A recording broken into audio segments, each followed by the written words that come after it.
بات اس کی ہو رہی ہے جو میں کہہ رہا ہے، اور میں سے اور ہم سے آغاز کلام ہے۔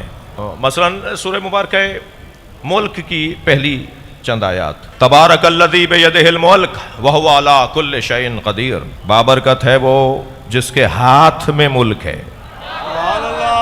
بھئی میں اردو میں مجلس پڑھ رہا ہوں، بابرکت ہے وہ ذات جس کے ہاتھ میں ملک ہے۔ فوراً 5 انگلیاں، اس میں 14 پوروے،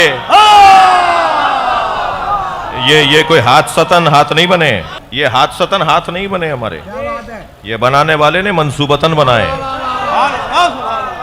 اور حادثے میں اور منصوبے میں فرق یہ ہے، توجہ، حادثے میں اور منصوبے میں فرق یہ ہے کہ جہاں نظم پایا جائے وہاں منصوبہ ہے، اور جہاں بے ہنگمی پائی جائے وہاں حادثہ ہے۔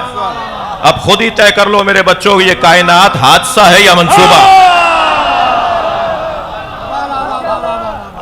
اگر یہ کائنات منصوبہ ہے تو اس میں نظم ہو، اور اگر یہاں نظم ہے تو مانو کہ منصوبہ ہے۔ تم سے 2 گلیاں بغیر کونسلر کے نہیں چلتی، کائنات بغیر اللہ کے چلاتے ہو۔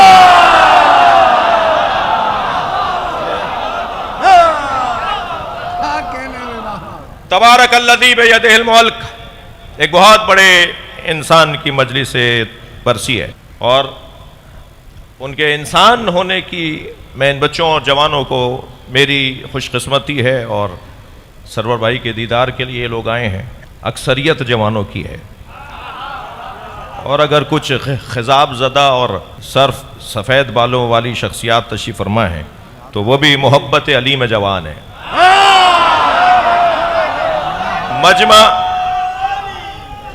مجمع تو ویسے بھی جوانوں کا ہے۔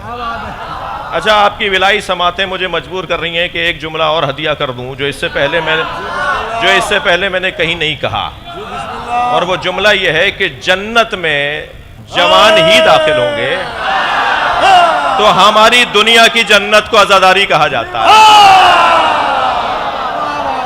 تبارک الذی بیدہ الملک، بابرکت ہے وہ ذات جس کے ہاتھ میں ملک ہے۔ تو جب یہ ہم ہاتھ سوچتے ہیں نا تو اس میں 5 انگلیاں، اور 5 انگلیوں میں 14 پوروے۔ جو 14 پوروے بنا سکتا تھا وہ 16 بھی 13 بھی بنا سکتا تھا، مگر اللہ تو رازوں میں بات کرتا ہے نا، اسرار اور رموز میں بات کرتا ہے نا جی۔ وہ تو توجہ دلانا چاہتا ہے، سونے نہیں دینا چاہتا وہ کہ قوم سو جائے، وہ جگائے رکھنا چاہتا ہے، جاگے رکھنا چاہتا ہے۔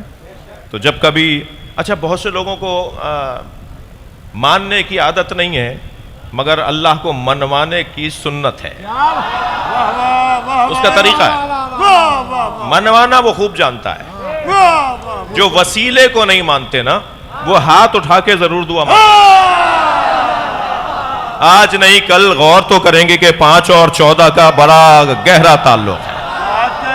یہ ایک میں نے عامیانہ بات کر دی، اور مجھے عامیانہ بات بھی کرنی ہے، کیونکہ مجھے جو سن رہے ہیں وہ تنقیدی نگاہ سے بھی سن رہے ہیں، اور جتنا پیار میرے ساتھ ہے شاید ہی کسی کے ساتھ ہو۔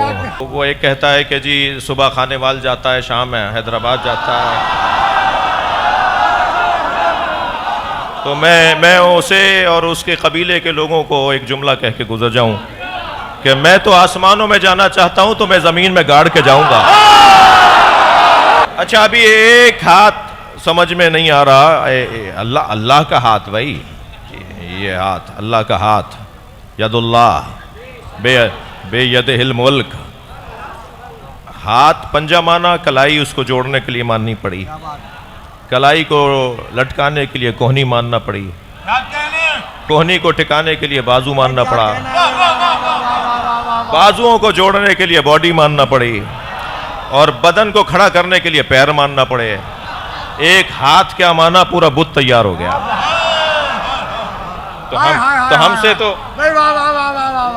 ہم سے تو اللہ کا ایک ہاتھ سمجھ میں نہیں آ رہا۔ میں صفحہ قرآن کا پلٹ رہا ہوں، اللہ نے تو اپنے 2 ہاتھوں کی بات کی ہے۔ یا ابلیس ما منعک ان تسجد لما خلقت بیدی استکبرت ام کنت من العالین، اے ابلیس تجھے اسے سجدہ کرنے سے کس نے روکا تھا؟ جسے میں نے اپنے دونوں ہاتھوں سے بنایا ہے. متکبر ہو گیا تھا یا پنجتن میں سے تھا؟ عالین میں سے تھا. جی. یا تکبر کر رہا تھا یا ان میں سے تھا؟ یعنی وہ اور متکبر ایک نہیں ہے. عالین اور ہیں، متکبرین اور ہیں. کسی کا بلند جگہ پر بیٹھنا تکبر کی علامت نہیں ہے. وہ اللہ جسے بلند مقام پر بٹھا دے، اللہ کے معاملات ہیں.